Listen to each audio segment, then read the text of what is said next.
지방 주도 성장 등 우리 정부의 국정 패러다임을 충실히 반영하려고 하고 있습니다. 그 기조를 기획예산처 차관께서 발제해 주시기 바랍니다.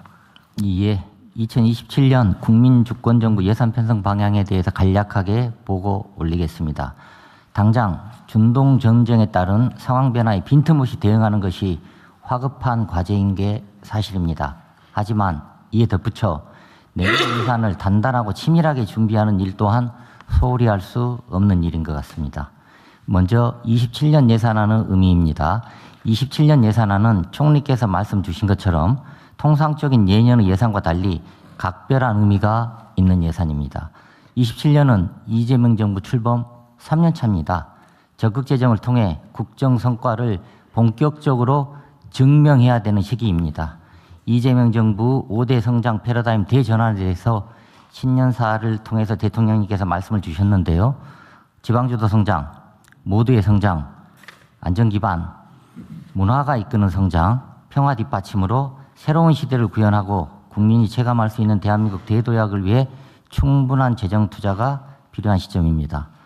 두 번째로 현 정부가 처음으로 온전하게 예산 편성 전 과정을 주관하는 진정한 국민주권 예산이라고 볼 수 있겠습니다. 1월부터 편성 작업에 조기 착수하여 선제적 전략적 재원 배분을 준비 중에 있고 철저하게 성과에 기반한 선택과 집중을 통해 투자 우선순위를 조정해야 합니다. 그리고 국민, 시민사회, 지방정부 참여를 확대하고 폭넓은 의견을 적극적으로 반영해야 됩니다. 마지막으로 기획예산처가 출범 후 마련하는 첫 번째 본예산으로 구조개혁 지원에 역점을 두겠습니다.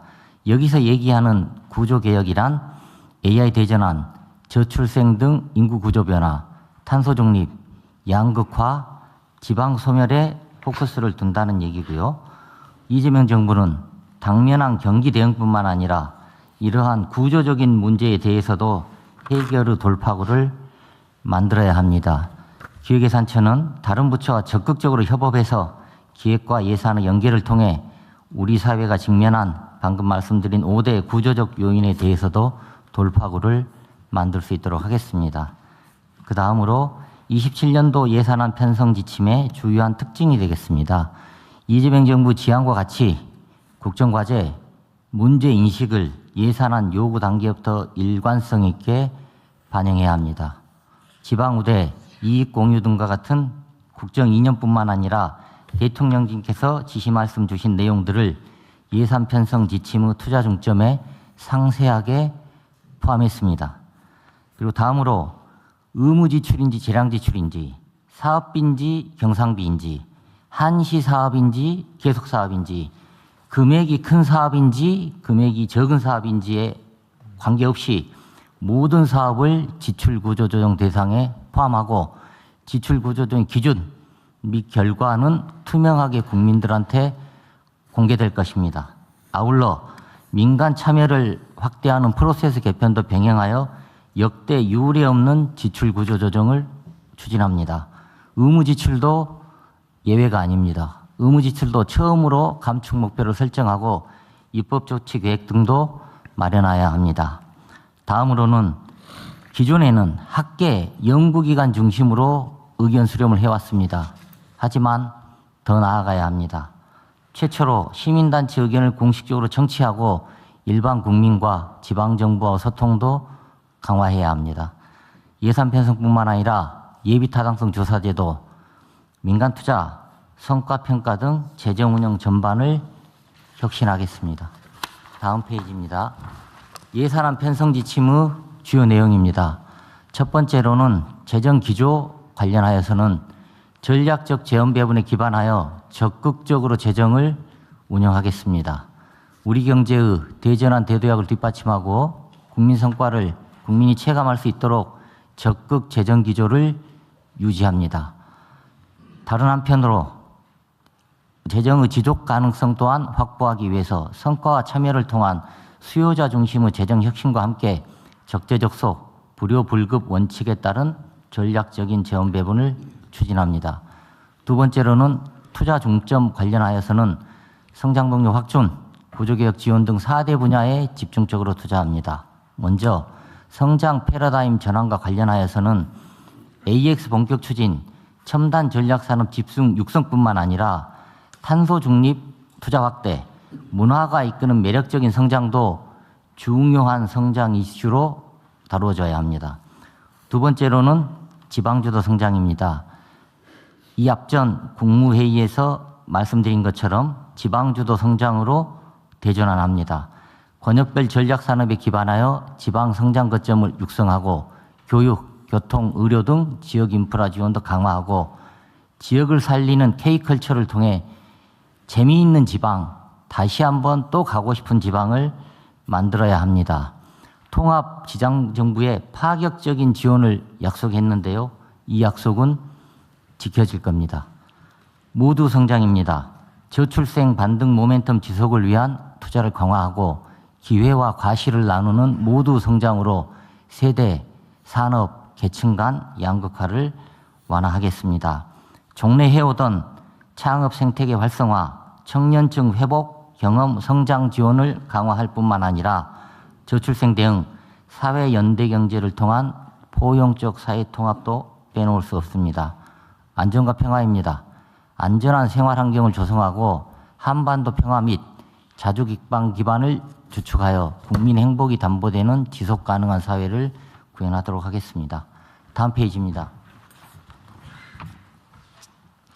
그 다음 페이지는 재정운영 혁신하고 관련된 건데요. 재정운영 혁신도 내용에 못지않게 중요합니다. 어떤 경우에는 그릇이 내용을 규정하는 경우도 있습니다. 성과와 참여를 통해 재정운영 전 과정을 수요자 중심으로 혁신하겠습니다.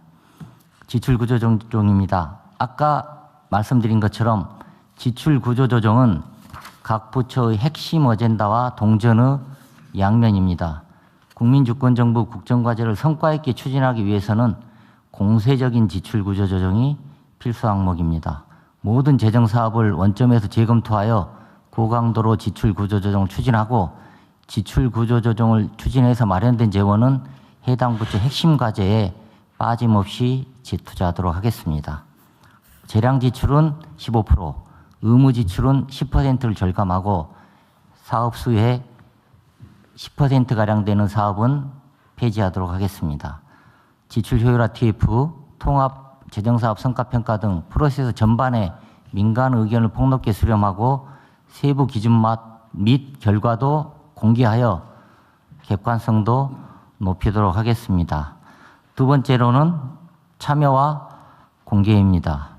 국민참여제도를 재정운영 전 과정에 적극적으로 활용하고 사업설명자료, 예산 내역, 결산 내역, 재정사업에 대한 평가 결과, 그리고 예비비 사용 내역도 분기별로 공개하는 등 재정정보 공개 수준을 획기적으로 확대하도록 하겠습니다.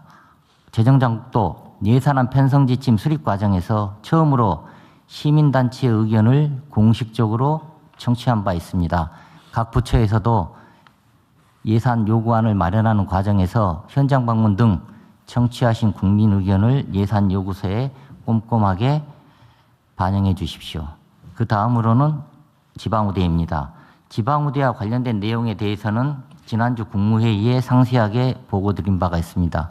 보고 드린 대로 수도권에서 먼 지역일수록 지방주대원칙을 본격적으로 적용하고 초광역계정도 신설하고 포괄보조도 계속 확대하도록 하겠습니다. 빼놓을 수 없는 게 공정한 재정입니다. 첫 번째로는 수익자 부담 원칙입니다. 출국 납부금 등 부담금도 정상화하고 박물관, 고급 입장료 등도 현실화하도록 하겠습니다. 두 번째로는 수혜 기업에 대한 이익 공유를 강화하는 겁니다. 정부 정책적인 지원에 의해서 혜택을 받은 기업은 일부 상생기여금을 부담해서 좀 더 많은 기업, 애로를 겪고 있는 기업에 대해서 지원될 수 있도록 하고요. 서민금융안정기금 같은 경우도 정책 수혜를 받고 있는 금융회사들이 십시일반 부담해서 서민금융에도 활력이 돌도록 하겠습니다. 체납관리단도 확대 운영해야 됩니다. 이미 납부하기로 한 세금이나 세외 수입이 더 이상 지체되고 체납되는 일은 막아야 할 것 같습니다. 보조금도 예외가 아닙니다. 국민이 내신 세금이 허투루 쓰이는 경우가 상당수 실태조사에서 발견되고 있습니다. 보조금에 대해서도 각별하게 관리해 나가도록 하겠습니다. 그리고 부정행위 적발 확대를 위해 과감하게 신고포상제를 만들고 이러한 신고포상제가 원활하게 작동할 수 있도록 통합해서 기금도 신설하도록 하겠습니다. 그리고 마지막으로 재정제도 개편입니다. 예타 기준도 상향하고 민간 투자 대상도 인구 감소 지역의 인센티브뿐만 아니라 신사업, 신유형의 민간 투자가 유입될 수 있도록 하겠습니다. 그리고 과거에는 특별회계 기금을 무조건 정비하는 데 우선순위를 뒀다면 새로운 정부에서는 필요한 기금은 만들고 불필요한 기금은 정리하도록 하겠습니다. 지역 필수 우려 특별회계, 반도체 특별회계, 불공정 거래 등과 관련돼서는 특별회계와 기금이 신설될 겁니다. 그 다음 향후 일정입니다. 오늘 국무회의에서 토론해 주시면 논의 결과를 반영해서 다음 주 3월 30일 국무회의에서 최종 의결하도록 하겠습니다. 그리고 지금 배포해드린 27년 예산안 편성 지침을 바탕으로 각 부처에서는 투자 중점과 지출 효율화 방안을 구체화하여 4월 말이나 5월 초쯤에 개최될 수 있는 국가재정전략회의에서 구체적으로 논의될 수 있도록 하겠습니다. 그리고 각 부처 장관님들께 두 가지만 부탁 말씀 올리도록 하겠습니다. 나중에 돌이켜볼 때 국민주권정부, 이재명 정부에서 우리 분야, 우리 사업에서는 이런 건 남겼다. 이런 거 하나는 제대로 해놓고 갔다. 이런 얘기가 나올 수 있는 어젠다와 랜드마크 프로젝트를 집중적으로 발굴해 주십사라는 부탁 말씀을 올리고요. 그리고 두 번째로는 눈 가리고 아웅만 하는 무늬만 지출 구조 조정 시대는 끝내야 될 것 같습니다. 우리 분야, 우리 부처에서는 단 한 푼의 예산도 낭비되지 않았다라는 자부심이 생길 수 있도록 지출 구조 조정에도 각별히 신경 써 주십사 당부 말씀 올립니다. 그리고 마지막으로 이 많은 것을 우리가 어떻게 하란 말이냐 이렇게 생각하실 수도 있는데요. 지금 배포해드린 세 가지 자료가 있습니다. 지금 첫 번째 자료는 2027년 예산안 편성 지침, 지금 방금 보고드린 내용을 간략히 정리한 자료가 하나가 있고요. 두 번째로는 2027년 예산안 편성 지침 1이라고 제목이 붙어 있는 자료가 있습니다. 예. 여기에 보시면 재정운영 혁신뿐만 아니라 각 파트 분야별로 이런 분야가 중점적으로 투자됐으면 좋겠다. 이런 거는 우리 분야에서 지출 혁신 아이디어가 될 수 있겠다. 그런 내용들이 망라돼 있습니다. 그래서 각 부처 장관님들께서 새로운 아이디어를 발굴하시고 지출 구조 조정 내용을 구체화하시는데 도움이 될 수 있을 거라고 생각하고요. 그리고 세 번째 저희가 준비한 자료는 지출 구조 조정 추진 방안에 관련된 겁니다. 뭐가 도대체 지출 구조 조정이지? 어디서 지출 구조 조정에 대한 아이디어를 얻을 수 있는 거지? 이런데 각 부처 장관님들께서 참고하실 수 있도록 지출 구조 조정 정의 그리고 지출 구조 조정 방식 어디서 지출 구조 조정하고 관련된 아이디어를 얻을 수 있는지를 꼼꼼하게 저희가 유형화해 놨습니다. 그래서 이 자료를 참고를 해 주시면은 각 부처나 각 분야 입장에서 이런 것들을 우리가 지출 구조 조정을 잘해서 이재명 정부 국정과제에 성과 있게 재투자할 수 있겠다. 그런 아이디어를 얻는데 도움이 되실 거라고 생각합니다. 다 하셨어요? 예. 네, 우리 차관님 아주 그냥 화이팅 넘쳐 좋습니다. 네, 잘해 주시고요. 지방 정부들에 대한 지침은 별도로 만드나요? 지방정부와 관련해서는요. 지금 저희가 예산 편성 지침을 만들게 되면 중앙정부에 일단 배포를 하고요. 지방정부와 공공기관에도 배포를 해서 주운용하도록 되어 있습니다. 어쨌든 지방 정부도 사실 소소하지만 이 지출 구조 조정이나 이게 되게 어려운 측면이 예를 들면 민원 때문에 어렵거든요. 중앙정부는 그래도 좀 약간 떨어져 있긴 한데 지방정부들은 주민과 직접 접촉 정도가 좀 높기 때문에 사실은 이게 불필요한 건데 또는 효율성이 떨어지는데 뭘 바꾸려고 그러면 저항이 심해가지고 아주 좀 속된 표현으로 하면 안면이 받쳐서 못하는 경우가 있거든요. 그런데 그럴 경우는 아예 지침을 만들어 줘가지고 아예 시켜서 했다. 정부에서 시키는데 어떡하냐 이런 핑계를 댈 수 있게 좀 만들어주면 좋겠어요. 뭐 좀 어렵긴 하겠지만. 예, 저희가 그 중앙정부 예산 편성 지침은 지방정부하고 공공기관에 비례해서 준용하도록 하고 있고요.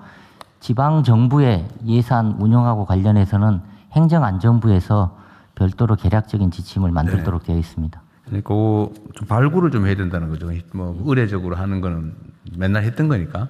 예. 근데 좀 실제로 좀 개편해서 효율적으로 집행을 하려면 그게 기득권하고 부딪히기 때문에 좀 어렵거든요. 눈치 보이고. 그래서 그건 좀 일률적으로 할 수 있는 건 좀 일률적으로 이런 건 하지 마라 말하든지 뭐 그건 좀 해주면 좋을 것 같아요.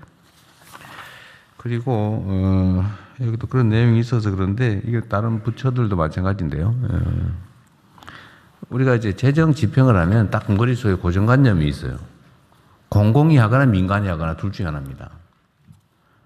근데 그 세상에는 꼭 그 두 가지만 있는 게 아니거든요. 예를 들면 사회간접자본, 인프라 구축 이런 거에 그런 게 많죠. 재정으로 하려니 돈이 많이 들어요. 막 세금 부담에다가 국채 비율에다가 막 이러니까 부담이 너무 크죠. 그래서 그 다음에 나온 안이 민간 기업한테 맡긴 거예요. 돈과 실행력을 가진 민간 기업. 근데 민간 기업들은 돈 버는 게 목표니까 온갖 편법을 써가지고 바가지를 씌운단 말이에요. 지금 내가 어디라고 얘기는 안 하겠는데 재정 보전을 해주게 돼 있으니까 자주간에 비용이 많이 들수록 많이 받을 수 있어요. 그래서 1,000억이면 지을 수 있는 거를 한 2,000억 정도 만들어가지고 막 부풀리죠. 그래서 지원을 받아요. 그런 다음에 운영비에서 수익이 부족하면 보전을 해주냐 보통. 요새는 좀 없앴다고는 하던데 비용을 부족한 부분을 보존을 해주니까 비용을 부풀려요. 어떻게 부풀리냐? 자회사를 하나 만든 다음에 자기가 여기다 투자를 한 다음에 여기서 돈을 빌리는데 이자가 옛날에 40%씩 받고 말이에요. 요즘도 25%씩 받는 것 같더라고요. 20%, 25%씩. 지금 저 복지부 산하에도 그런 데 있어요. 그런 걸 또 연금이 인수를 해서 또 수익률이 좀 높으니까. 이게 완전히 저는 이게 국민들 상대로 도둑질하는 거라고 생각되는데. 그래서 이런 방식으로 한단 말이에요. 돈 버는 게 돈이 막이니까요. 그래서 꼭 그 두 가지밖에 없냐. 그럼 재정 부족하면 못하고 민간에 맡기니 그런 욕심을 부리고 부정부패 저지른다. 부당행위 한다. 그럼 어떡하냐. 중간 형태도 있는 거죠. 민간의 효율과 공공성이라고 하는 걸 결합한 제3섹터라고 하는 민간 합동 방식도 얼마든지 있는 거죠. 제가 이런 거 하다 뭐 한번 엄청난 욕도 먹었지만. 어쨌든 그 중간 형태도 좀 권장을 해가지고 민간의 효율성, 공공의 공익성 이걸 결합한 방식도 얼마든지 있다. 그러면 돈 안 들고 할 수 있거든요. 그리고 확실히 돈이 남는 거는 민간 기업보다는 국민들 일반에게 기회를 공공이 시민들한테 줄 수도 있다는 거죠. 예를 들면 제가 전에도 한번 얘기했지만 송전망, 송배전망 인프라 구축에 한전이 돈이 없어 못한다 지금 그러고 있잖아요. 나 그거 황당하더라고요. 민간에 맡기면 또 문제가 생길 것 같으니까. 시민들한테 투자 기회를 주고 일종의 수익 보장을 해주고 거기에 맞게 요금 책정을 하면 아주 안전한 사업이잖아요. 그 시민들은 투자할 데 없어가지고 지금 난리인데. 그러니까 이건 시민들과 제3섹터를 만들 수도 있는 거죠. 좀 이렇게 좀 다양하게 좀 하면 좋겠고 특히 인프라 구축 관련해서는 이 제3섹터 방식들을 좀 더 적극적으로 각 부처가 발굴해 주면 좋겠습니다. 그래야 좀 일이 될 것 같아요. 네, 저는 다 했습니다.